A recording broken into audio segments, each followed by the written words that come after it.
Salut à tous, fidèles abonnés. C'est votre technicien supérieur d'agriculture et Saké du cabinet de l'agronome. Et aujourd'hui, nous avons rendu une courte visite à un producteur qui nous a contacté parce qu'il rencontre des difficultés dans son élevage des escargots. Et quelles sont les difficultés qu'il rencontre? Il nous a cité deux grandes difficultés. C'est que d'un, il y a la présence des insectes. Comme vous pouvez le voir, les insectes, les termites, les fourmis, les cafards, où il y a ces escargots. Il ne sait pas comment remédier à cette situation. Et il nous dit que très souvent, parfois il vient, il trouve certains coquilles d'escargots vides. Et il se dit que ça peut être certains insectes qui mangent ces escargots-là. Et de deux, le deuxième problème, ou la deuxième difficulté qu'il rencontre, est que il voit bien les œufs lorsqu'il y a pondre, mais après il ne voit pas de naissin. Il se pose donc la question, qu'est-il arrivé à ces naissins? D'où ces deux interrogations. C'est donc pour ça qu'il nous a fait ça. Et nous, lorsque nous sommes arrivés, nous avons pu voir où est-ce que ces escargots sont logés. Et nous avons profité pour récolter les quelques œufs que nous avons trouvés. Et nous avons en moyenne ici une cinquantaine à une quarantaine que nous allons l'aider à incuber de manière artificielle hors de l'escargotière. Tout d'abord, pourquoi? Parce que le cadre n'est pas propice. Ici dans son escargotière, pour que l'incubation soit naturelle et que les naissins grandissent dans de bonnes conditions. À cause de tous ces fourmis, tous ces insectes qui vont nuire aux naissins et qui vont même très souvent consommer les naissins. Il n'est pas conseillé même de laisser les naissins dans les mêmes escargotières que leurs parents, si on peut le dire ainsi. Parce que, voilà, par exemple, un naissin ici, mais comme on dit souvent, la loi de la nature, les plus grands mangent souvent les plus petits. Et il y a la concurrence. Lorsque vous mettez l'aliment, les petits ne peuvent pas facilement se développer correctement avec les grands. Parce que les grands vont les dominer sur eux. Et très souvent, les petits ne vont pas résister, ils vont mourir. Et il y a certains grands escargots qui mangent les naissins, si on peut le dire, qui mangent les plus petits. Alors c'est pour ça qu'il est déconseillé très souvent. Moi, je ne conseille pas de laisser éclore les œufs des escargots naturellement dans l'escargotière où elles ont été pondues. Et de deux, nous conseillons très souvent pour ceux qui veulent se lancer dans cet élevage de construire les escargotières pour éviter ce genre de problème.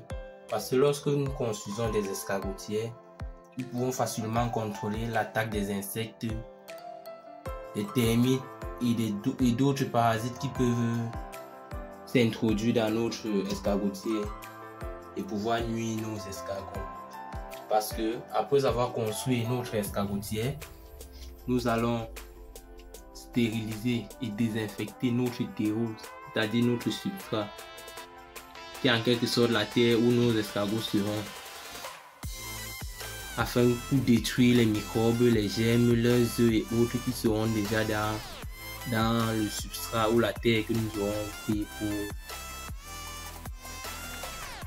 mettre nos escargots dessus. et nous pouvons facilement désinfecter. Mais là, nous constatons que il a casé juste un endroit, un coin peut-être de sa maison, et il a versé les escargots à l'intérieur. Ce qui fait donc que il n'a pas tenu compte si le sol est désinfecté, il n'a tenu compte de rien. Tout ce qu'il a tenu compte, c'est qu'il pose les escargots, il donne la nourriture, il donne l'eau. D'où donc il rencontre ce genre de problème. Imaginez s'il a perdu même 150 euros. Ça fait à peine 2 mois qu'il a commencé. Il a perdu ce genre de nombre, cette quantité d'eau. Et nous tenons à rappeler que un escargot en fonction de la variété.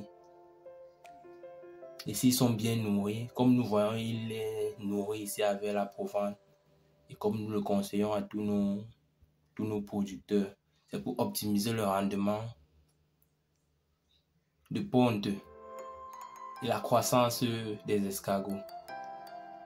Donc pour cela, nous-mêmes, nous vous conseillons l'aliment fabriqué. Et pour tous ceux qui veulent une formule alimentaire, nous pouvons les donner gratuitement s'ils nous contactent à travers les numéros qui sont en dessous de cette vidéo.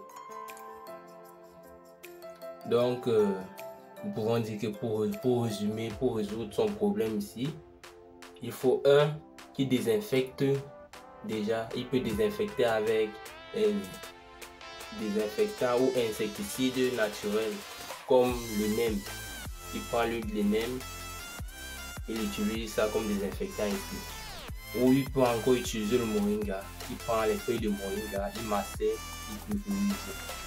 Et j'ai précisé le NEM et le moringa parce que ces deux insecticides et autres sont bio et naturels qui ne nuisent pas les escargots.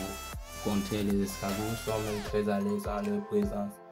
Ça va chasser tous ces insectes et tous ces parasites et autres qui peuvent nuire son escargotière. Et nous le conseillons donc très souvent de récolter les œufs lorsqu'il y a ponte comme ici, et puis les incuber de manière artificielle comme nous allons le montrer, afin de réduire le taux de décès de ces naissins et afin de mieux suivre ces naissins pour optimiser son rendement et réduire les pertes au maximum. Si comme lui vous rencontrez des difficultés dans votre élevage, nous vous prions de nous contacter et nous allons venir en fonction de notre accord dans votre exploitation pour pouvoir voir ce que vous faites et apporter des solutions pratiques qui pourront vous aider dans votre exploitation. Et nous mettons aussi à votre disposition les formations, car si c'était formé, il ne devait pas faire ce genre d'erreur qu'il a déjà coûté en temps, en argent et en rendement, si on peut le dire. Nous mettons donc à votre disposition des formations pour permettre de ne pas commettre les mêmes erreurs que beaucoup ont déjà commis sur le terrain et gagner en temps, en argent et en rendement aussi. Bon, c'était Paul Saké, technicien supérieur d'agriculture et d'élevage du cabinet de l'agronome. À la prochaine pour une prochaine vidéo.